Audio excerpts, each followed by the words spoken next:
itu manusia. Yang lebih baik tahapannya, makanya saya mohon kepada Bapak Kepala Balik, kalau memungkinkan ibu yang berkenan baik di pot tunanya di halaman kalau nggak dikasih untuk mungkin tapi ibu tolong hal ini dipengaruhi di mana kita aplikasikan penyihatan ini.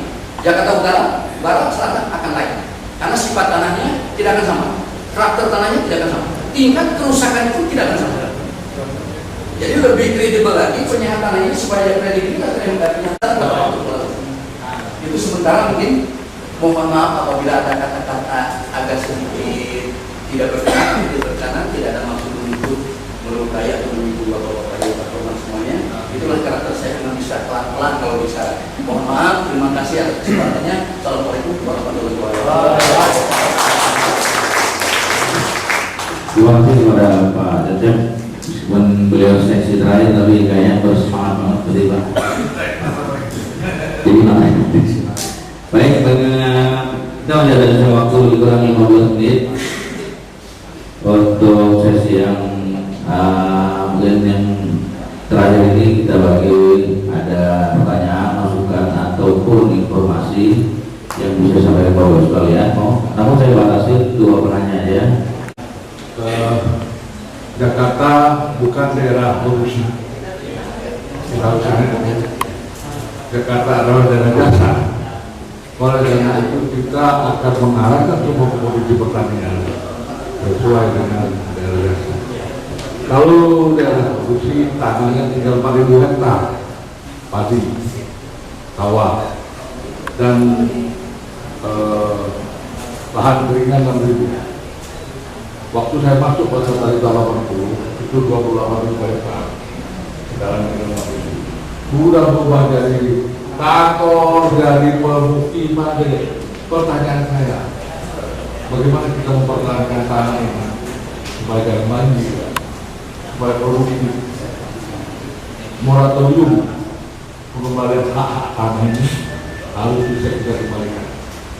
Minimal sisa-sisa ini kita bisa pelihara buat anak cucu kita, utamanya misalnya di Cakung itu tinggal 400 hektar Pak. Enggak, kalau itu habis panas ya Pak. 400 hektar di Rorotan mungkin tinggal 500 hektar ya, ini mati Pak, panas itu Jakarta Barat mungkin 300 hektar ya.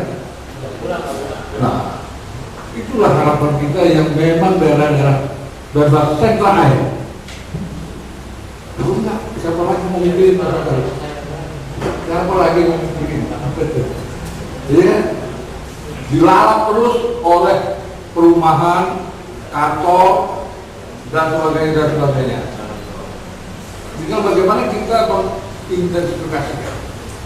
Oleh karena itulah saya berharap dengan bioenergi kita bisa mempertahankan itu silahkan terus. Kalau untuk menambah ya nggak mungkin apa sangat tidak mungkin. Tapi kalau Singapura, Malaysia, kalau dibangun 1 hektar harus siapin 1 hektar. Jakarta nggak ada. Habisin aja main-main. Ini nggak tahu kebijakan pengusaha. Tapi saya dengar bocoran 80 kilo nanti kan akan berhak tetap 20 meter kanan, 20 meter kiri. Mungkin dinas kelautan pertanian dapat mesin dari sana. Saya kurang tahu. Mungkin di bawah setitik embunnya bisa kita ketika hidup. Terima kasih Pak. Assalamualaikum warahmatullahi wabarakatuh. Terima kasih atas waktunya. Nama saya Made, saya POPT di Daerah Wisata. Saya sangat surprise pertama sama Pak Jajah. Tadinya sedikit ngantuk, terus saya lihat kok ada Aakin di sini. Halo. Saya sedikit tanya di sini Pak. dari beberapa uraian yang disampaikan dari narasumber ke Bapak, saya kagum ya dari itu. Tapi kalau di dunia ini kan ada siang dan ada malamnya. Tentu dari kelebihan-kelebihan yang ada di sini, saya juga merasa pasti ada kelemahan.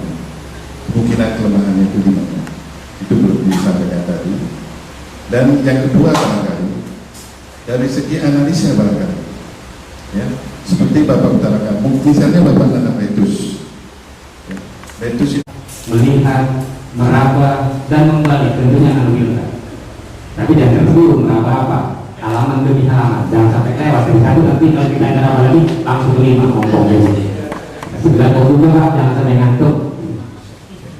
Terima kasih. Kalau kita mendengarkan pemaparan pertama sampai terakhir, sungguh luar biasa penyerapan airnya. Tadi telah disampaikan selamat kepada Bapak yang memasuki usia ke 80 tahunnya, semoga sehat walafiat selalu. Ya. Tadi dipaparkan bagaimana bila yang berkuasa di DKI kerjasama tentang PTB ini untuk ruang-ruang terbuka hijaunya dikasih limbah. Tujuannya jangan sampai air masuk ke tetangga ya, dan begitu. Bila perlu sungai-sungai yang ada di Jakarta dikasih etiol, biar airnya meresap, jangan sampai lewat akhirnya nabrak rumahnya. Itu ya. Itu. Selanjutnya untuk pemakaian atau aplikasi PTW ini, kalau Pak Aceh cerita tadi mesti dicek ini itu ini, kayaknya repot apa tidak ya? Kita nggak punya apa, gimana nih? Yang pernah saya aplikasi Pak, kemarin kita coba dalam sertifikasi dengan sumber airnya yang limbah pabrik. Bagaimana? Apakah produktif itu PTB ini? Karena lokasi saya airnya ini air limbah Pak, lain dengan yang di utara itu air irigasi. Kalau saya air limbah. Terima kasih. Assalamualaikum warahmatullahi wabarakatuh.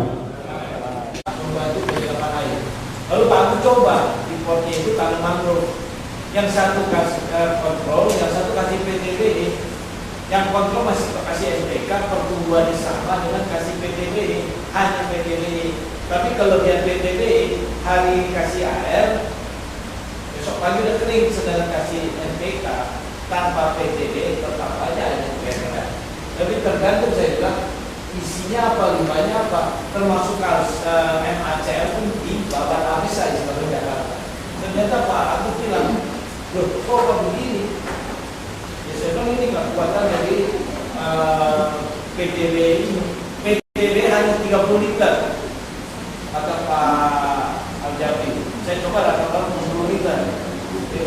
Tapi mengenai saya sampaikan di depan, waktu awalnya penyihatan bioenergi ini dilarang karena pH yang tadi Pak Aljabi mengatakan 10,4 memecahkan rekor. Di depan mengatakan tidak boleh Pak Sati.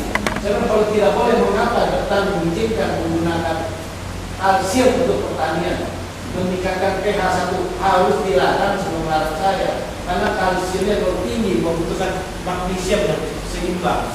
Kalsium kalium, magnesium kalium sudah tidak seimbang, bukan menyelesaikan satu masalah, menambah satu masalah lagi.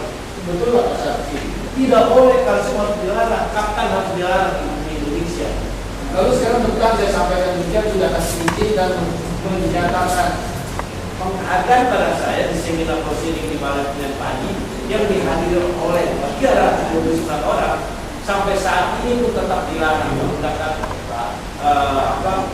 pemberian tanah yang pH-nya di atas standar, karena kapur yang paling keras pun pH-nya baru dapat. Jadi semoga apa yang kita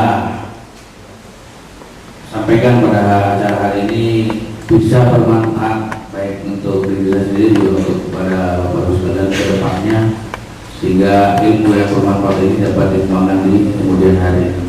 Kurang lebihnya saya mohon maaf apabila kekurangan, dan kurang lebihnya saya cabut lagi dan kami berikan applause kepada para narasumber.